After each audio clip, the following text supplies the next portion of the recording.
सोचिए, एक सुबह नींद खुले और खबर मिले कि एक सुपर पावर ने किसी दूसरे देश के राष्ट्रपति को ही पकड़ लिया है। जी हाँ, ऐसा ही कुछ हुआ और इस एक खबर ने पूरी दुनिया में जैसे भूचाल ला दिया। तो चलिए देखते हैं कि दुनिया ने इस पर कैसे रिएक्ट किया। तो होता क्या है जब किसी देश के मौजूदा राष्ट्रपति को कोई दूसरी महाशक्ति पकड़ ले?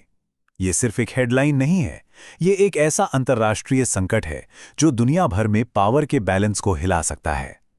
असली कहानी तो ये है कि दुनिया ने इस पर रिएक्ट कैसे किया। तो इस पूरी कहानी के सेंटर में हैं वेनेजुएला के राष्ट्रपति निकोलस मादुरो और उनकी पत्नी सिलिया फ्लोरेस, जिन्हें अमेरिकी सेना ने पकड़ लिया। ये एक ऐसा कदम था जिसकी किसी ने उम्मीद नहीं की थी और इसने इंटरनेशनल पॉलिटिक्स के सारे नियम जैसे बदल कर रख दिए।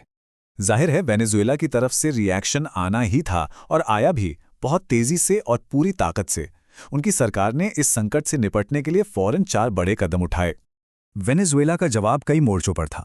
पहला, उन्होंने नेशनल इमरजेंसी लगा दी। दूसरा, उन्होंने कहा कि हमें सबूत चाहिए कि हमारे राष्ट्रपति जिंदा हैं। तीसरा, पूरे देश में सेना तैनात कर दी गई। और चौथा, उन्होंने सीधा यूएन सिक्योरिटी काउंसिल से मामले में दखल देने की मांग की। मतलब एक देश संकट में है, वो बिल्कुल ऐसे ही रिएक्ट करता है। अब ये आग सिर्फ वेनेजुएला तक ही सीमित नहीं रही, इसकी लपटें पूरे लैटिन अमेरिका में फैल गईं।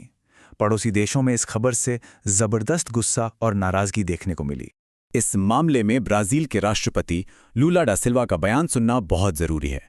उन्होंने कहा कि ये घटना लैटिन अमेरिका में राजनीतिक दखलंदाजी के सबसे बुरे दौर की याद दिलाती है। ये अपने आप में एक बहुत बड़ा बयान है जो दिखाता है कि इस क्षेत्र ने बाहरी ताकतों का हस्तक्षेप कितना झेला है और ये जख्म कितने गहरे हैं। बात सिर्फ लैटिन अमेरिका की नहीं थी, दुनिया की दूसरी बड़ी ताकतों ने भी अपनी आवाज उठाई। कई देशों के एक गुट ने मिलकर अमेरिका के इस कदम की कड़ी निंदा की और इसे खुली आक्रामकता बताया।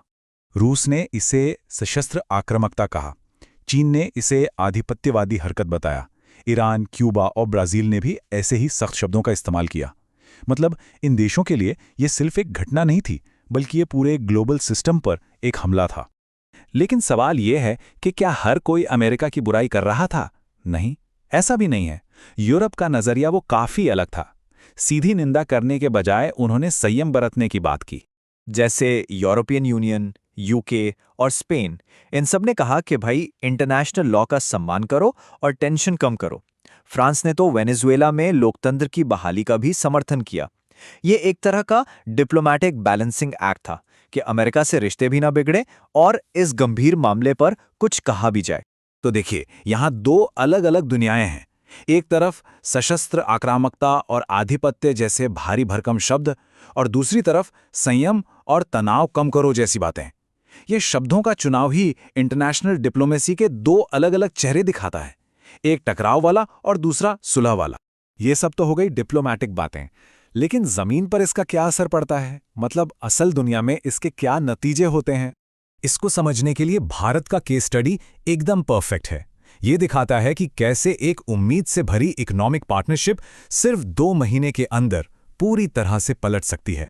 देखिए, नवंबर 2025 में भारत और वेनेजुएला के बीच इकोनॉमिक पार्टनरशिप को लेकर बड़ी बातें चल रही थी और फिर आया जनवरी 2026। राष्ट्रपति मादुरो पकड़े गए और सारी पार्टनरशिप धरी की धरी रह गई। बस कुछ ही हफ्तों में सब कुछ बदल गया। नवंबर 2025 में तो माहौल बड़ा पॉजिटिव था।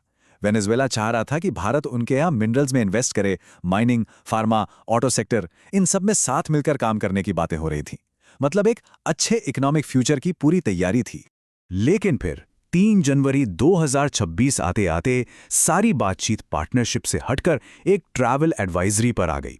भारत सरकार को अपने नागरिकों के लिए चेतावनी जारी करनी पड़ी कि वेनेजुएला जाने से बचें। कहाँ इकोनॉमिक अपॉर्चुनिटी की बात हो रही थी और कहाँ सेफ्टी की चिंता होने लगी। मतलब एक राष्ट्रपति की गिरफ्तारी के झटके कराकस से हजारों मील दूर नई दिल्ली तक महसूस किए गए। एक उम्मीद भरा रिश्ता अचानक अनिश्चितता में घिर गया। इससे पता चलता है कि आज की दुनिया एक दूसरे से कितनी ज्यादा जुड़ी हुई है। और ये सब हमें एक बहुत बड़े सवाल पर लाकर खड़ा कर देता है। अगर दर्शकों पुराने रिश्ते कुछ ही हफ्तों में टूट सकते हैं, तो फिर ग्लोबल स्टेबिलिटी का भविष्य क्या है? ये एक ऐसा सवाल है जिसका जवाब हम सबको सोचना होगा।